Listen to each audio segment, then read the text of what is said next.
क्या आपने कभी सोचा है कि भारत की सड़कों पर राज करने वाली हीरो होंडा जैसी दिग्गज कंपनी आखिर क्यों टूट गई?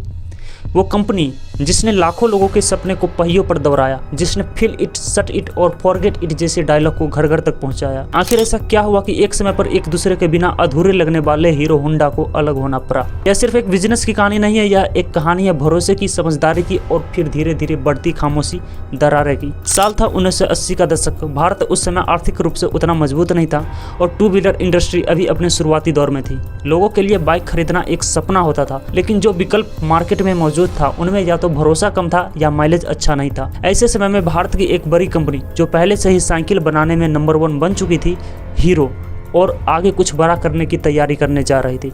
कंपनी के मालिकों का सपना था कि वो साइकिल से आगे बढ़कर मोटरसाइकिल की दुनिया में कदम रखे और भारत के हर घर तक अपनी पहचान बनाए। दूसरी तरफ जापान की मशहूर कंपनी जो पहले से ही दुनिया भर में अपनी टेक्नोलॉजी और भरोसे के लिए जानी जाती थी।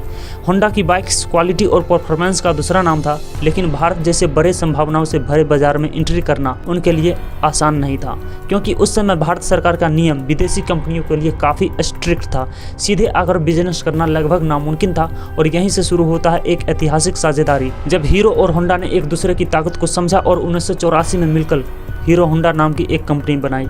यह एक ऐसा कदम था जिसने भारत की टू व्हीलर इंडस्ट्री की दिशा ही बदल दी। एक तरफ हीरो के पास था भारत का मजबूत नेटवर्क, डीलरशिप, आम लोगों की ज़रूरतों की गहरी समझ, और दूसरी तरफ होंडा के पास थी एडवांस टेक्नोलॉजी और बेहतरीन इंजन बनाने की कला। जब ये दोनों ताकतें एक साथ आई तो नतीजा कुछ अलग ही होना था। फिर आई वो बाइक जिसने इतिहास बना दिया, CD100। यह सिर्फ एक बाइक नहीं थी, बल्कि उस समय के भारत के लिए एक नई शुरुआत थी। जब लोग हर दूसरे दिन पेट्रोल भरवाने की परेशानी से जूझते थे, तब CD100 ने उन्हें राहत दी। इसका माइलेज इतना अच्छा था कि लोगों के बीच एक लाइन बहुत फेमस हो गई थी, feel it, shut it and forget it, यानी एक बार पेट्रोल भरवाओ और फिर लंबे समय तक टेंशन भूल जाओ। यही वो पल था जब हीरो होंडा आम आदमी की जिंदगी का हिस्सा बनना शुरू हो गई।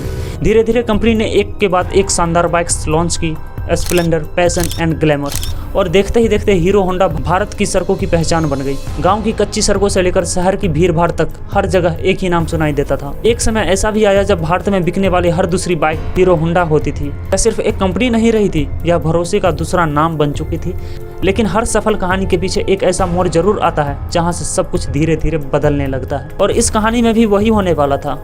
शुरुआत में सब कुछ परफेक्ट लग रहा था, लेकिन समय के साथ दोनों कंपनियों की सोचने का तरीका बदलने लगा। हीरो अब सिर्फ भारत तक सीमित नहीं रहना चाहता था, वह अपने बिजनेस को दुनिया के दूसरे देशों तक ले जाना चाहता था। उसका सपना था कि वह एक ग्लोबल ब्रांड बने, और यहीं से शुरू होती है पहली दरार, क्योंकि होंडा पहले से ही एक इंटरनेशनल कंपनी थी और वह नहीं चाहता था कि उसका ही पार्टनर उसके साथ ग्लोबल मार्केट में मुकाबला करे। होंडा की नज़र में यह उसके अपने बिजनेस के लिए खतरा हो सकता था, और वहीं दूसरी तरफ हीरो को लग रहा था कि अब उसके पास इतना अनुभव और ताकत है कि वह दुनिया के किसी भी बाजार में उतर सकता है। धीरे धीरे ये मतभेद बढ़ने लगा। ऊपर से सब कुछ सामान्य दिखता था, लेकिन अंदर ही अंदर रणनीतियों का टकराव तेज हो रहा था। होंडा भी भारत में अपनी अलग पहचान बनाना चाहता था और वह धीरे धीरे अपने कदम को मजबूत करने लगा। अब हालात ऐसे बन रहे थे कि दोनों कंपनियां एक ही बाजार में होते हुए भी अलग अलग दिशा में सोचने लगी थी, यानी एक ही रास्ते पर चलने वाली ये दो कंपनियां अब अलग अलग मंजिल की तरफ बढ़ रही थी। और यही वह मोड़ था जहां से इस मजबूत साझेदारी की नींव कमजोर होने लगी थी।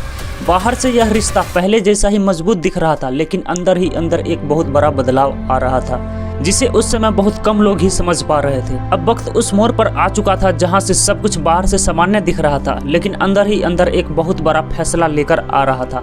यह वही समय था जब हीरो होंडा अपने चरम पर था और कंपनी की बिक्री लगातार बढ़ रही थी। लोग इस ब्रांड पर आंख बंद करके भरोसा कर रहे थे और हर घर में इसकी बाइक दिखाई देती थी। लेकिन इस सफलता के पीछे एक ऐसी सच्चाई छुपाई जा रही थी जो धीरे धीरे इस मजबूत साझेदारी को कमजोर कर रही थी। दोनों कंपनियों की सोच साफ तौर पर अलग होने लगी थी।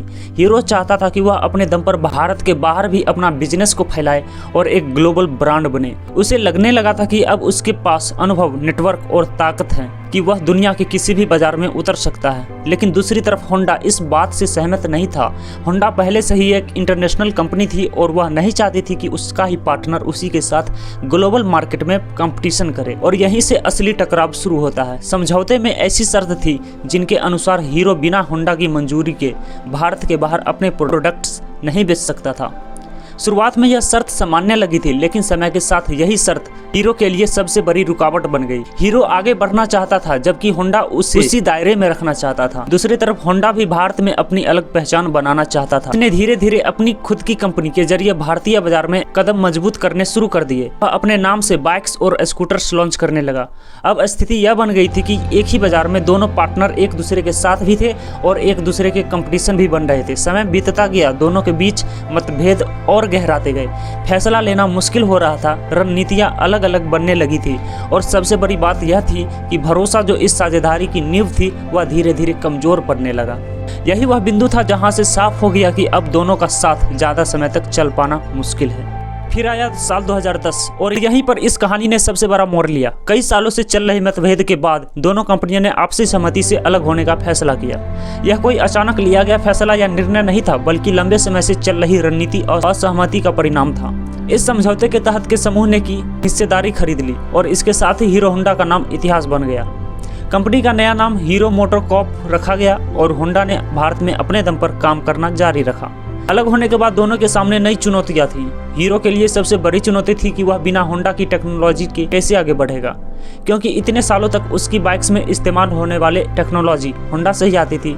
इसके लिए हीरो को नई टेक्नोलॉजी पार्टनर्स ढूंढने पड़े और रिसर्च तथा डेवलपमेंट में भारी निवेश करना पड़ा। वहीं दूसरी तरफ होंडा के सामने भी चुनौती कम नहीं थी।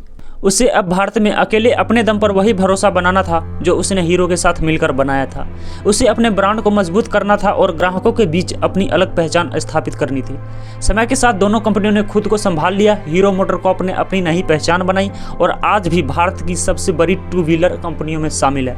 वहीं होंडा ने भी भारतीय बाजार में अपनी मजबूत पकड़ बना ली और अपने दम पर आगे बढ़ता रहा। इस पूरी कहानी में एक बात साफ होती है कि जब दो बड़ी कंपनियां अलग अलग लक्ष्यों के साथ आगे बढ़ती हैं तो एक समय ऐसा आता है जब उन्हें अपने रास्ते अलग करने पड़ते हैं। हीरो होंडा की कहानी भी कुछ ऐसी ही है। यह सिर्फ एक कंपनी के टूटने की कहानी नहीं है, बल्कि यह बदलाव, रणनीति और आगे बढ़ने की सोच की कहानी है, जिसने भारत की टू व्हीलर इंडस्ट्री को हमेशा के लिए बदल दिया। अगर आपको यह वीडियो अच्छी लगी तो इसे एक लाइक जरूर कीजिएगा और मिलते हैं एक नई वीडियो के साथ। तब तक के लिए ओके बाय, और इस चैनल को लाइक और सब्सक्राइब जरूर कीजिए। Thank you, bye.